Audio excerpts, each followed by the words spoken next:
Assalamualaikum warahmatullahi wabarakatuh.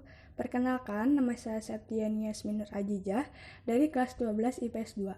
Pada kesempatan ini, saya akan menjelaskan tentang perjuangan Indonesia menghadapi ancaman disintegrasi bangsa. Perlu kita ketahui, setelah Indonesia merdeka, bukan berarti kita terlepas dari berbagai ancaman, melainkan ancaman itu datang lebih banyak dari dalam negeri serta luar negeri.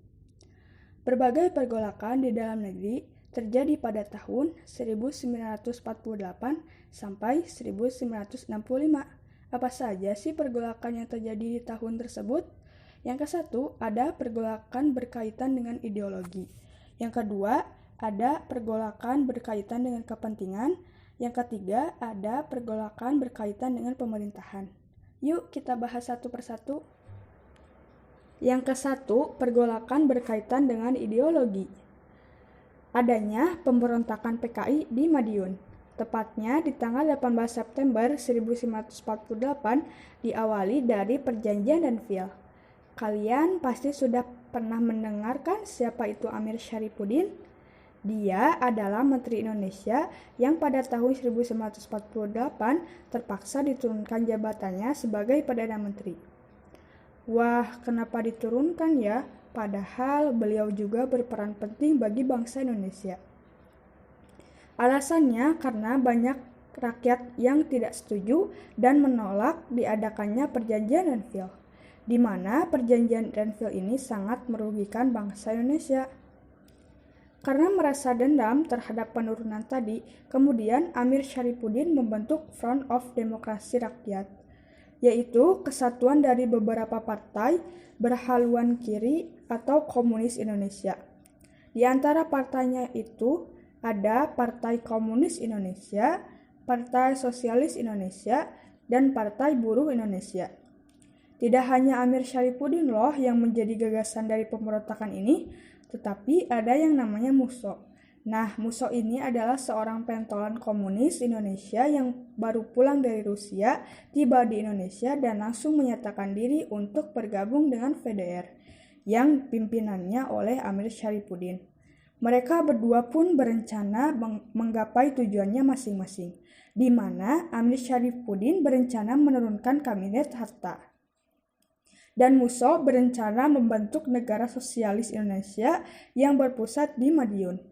Musso akhirnya memproklamirkan berdirinya Republik Soviet Indonesia di Madiun pada tanggal 18 September 1948. Bagaimana sih akhir dari pemberontakan ini? Terjadilah pertempuran sehingga Amir Syarifuddin ditangkap dan Musso ditembak mati. Dan pasukan PKI lainnya ada yang tertangkap dan ada juga yang kabur ke Kediri.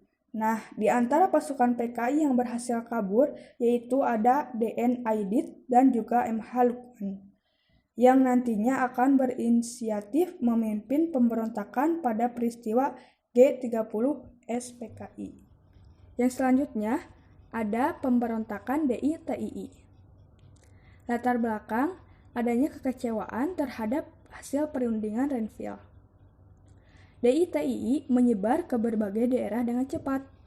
Beberapa daerah yang menjadi basis pemberontakan ini yaitu Jawa Barat, Jawa Tengah, Sulawesi Selatan, Kalimantan, dan Aceh.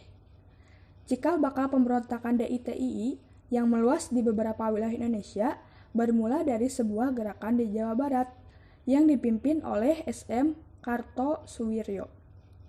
Ia dulu adalah seorang tokoh Partai Sarekat Islam di Indonesia atau PSII.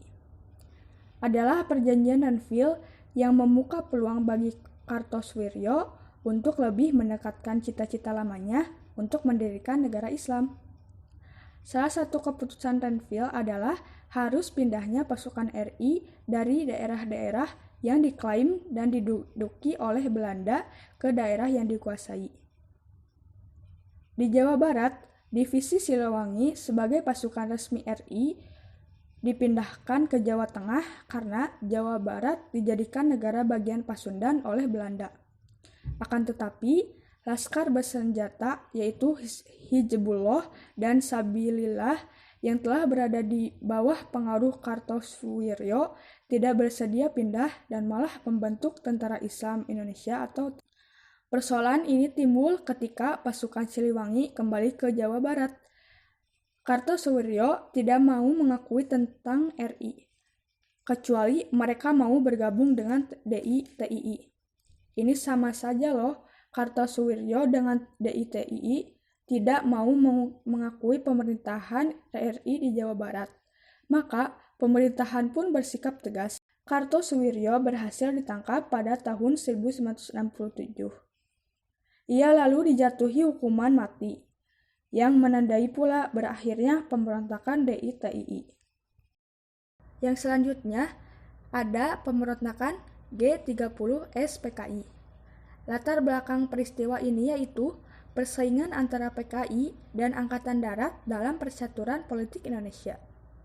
Jalannya pemberontakan pada tanggal 30 September 1965, pasukan PKI di bawah pimpinan Letnan Kolonel Untung Sutogo menculik dan membunuh sejumlah petinggi Angkatan Darat anti-komunis. Upaya penumpasan menetralisasi pasukan-pasukan yang berada di sekitar lapangan Merdeka, merebut gedung RRI dan kantor pusat telekomunikasi, dan membersihkan pangkalan udara Halim Perdana Kusuma. Yang kedua, pergolakan berkaitan dengan kepentingan. Adanya pemberontakan APRA. Tokoh utama yaitu Raymond Wastering. Latar belakang dari peristiwa ini yaitu ingin mempertahankan negara Pasundan. Jalannya pemberontakan membunuh ratusan prajurit divisi Siliwangi dan menduduki sejumlah tempat penting di Bandung pada pertengahan Februari 1950. Akhir dari pemberontakan ini, kekuatan APRA tercerai-berai. Pasukan APRA juga bersedia bergabung kembali dengan APRIS. Selanjutnya ada pemberontakan Andi Aziz. Latar belakang dari pemberontakan ini yaitu tidak setuju pembentukan Angkatan Perang RIS APRIS tahun 1949. Proses pemberontakan pada tanggal 5 April 1950, pasukan Andi Aziz menangkap beberapa anggota pasukan APRIS di Makassar dan menguasai kota Makassar. Penumpasan pada tanggal 8 April 1950, pemerintah RIS mengeluarkan ultimatum terhadap Andi Aziz. Apa sih isi ultimatumnya? Dalam waktu 4 kali 24 jam, Andi Aziz harus melaporkan diri kepada pemerintah RIS di Jakarta. Yang terakhir, adanya pemberontakan RMS atau Republik Maluku Selatan. Latar belakang dari pemberontakan ini yaitu kebijakan pemerintah NIT yang berupaya membubarkan negara-negara bagian dan menyatukannya dalam NKRI. Proses pemberontakan pada tanggal 25 April 1950, para anggota RMS memproklamasikan berdirinya RMS yang didukung penuh oleh Belanda dan tentara KNIL yang berada di Ambon. Akhir dari pemberontakan ini, pemerintah Indonesia menempuh cara damai dan operasi militer. Yang ketiga, pergolakan berkaitan dengan pemerintah.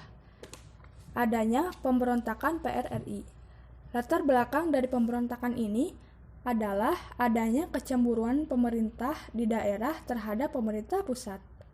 Proses pemberontakan muncul beberapa dewan daerah seperti Dewan Banteng, Dewan Gajah, Dewan Garuda, dan Dewan Manguni.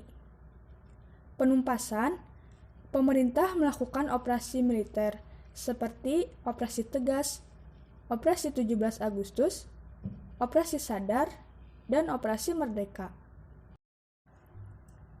Selanjutnya ada pemberontakan Pramesta. Latar belakang dari pemberontakan ini yaitu tidak puas dengan pembagian alokasi biaya pembangunan dari pemerintah pusat. Proses pemberontakan pada tanggal 25 Maret 1957, VNJ Sumual memproklamasikan Piagam Perjuangan Rakyat Semesta atau Premesta di Makassar. Yang selanjutnya melancarkan operasi gabungan yaitu Operasi Merdeka yang dipimpin oleh Letkol Lukminto Hendradiningrat dan Operasi Sabta Marga 1 yang dipimpin oleh Letkol Sumarsono pada tahun 1961. Penumpasan, pemerintah pusat melalui Kepres No. 322 atau 1961 memberi amnesti dan abolisi bagi orang-orang yang terlibat permesta. Yang terakhir, persoalan negara federal atau BFO. Pembentukan negara-negara federal berawal dari upaya Van Mock menegakkan kekuasaan Belanda di Indonesia pada Mei tahun 1948. Negara-negara federal mengadakan pertemuan yang disebut dengan Bijeenkomst for Federal Overleg atau BFO dan menyebutkan muncullah dua golongan. Golongan ke-1 yaitu golongan federalis pro-Belanda yang ingin mempertahankan bentuk federal, dan golongan kedua yaitu federalis pro-republik yang ingin mempertahankan bentuk kesatuan. Kesimpulannya, dalam perkembangannya muncul ketidakpuasan di negara-negara bagian RIS. Mereka menginginkan kembali ke bentuk NKRI. Akhirnya, pada tanggal 17 Agustus 1950, RIS dibubarkan dan NKRI kembali ditegakkan. Cukup sekian pemaparan yang dapat saya sampaikan tentang perjuangan menghadapi ancaman disintegrasi bangsa. Mohon maaf apabila ada kesalahan dan kekurangan dalam penyampaian materi ini. Terima kasih. Wassalamualaikum warahmatullahi wabarakatuh.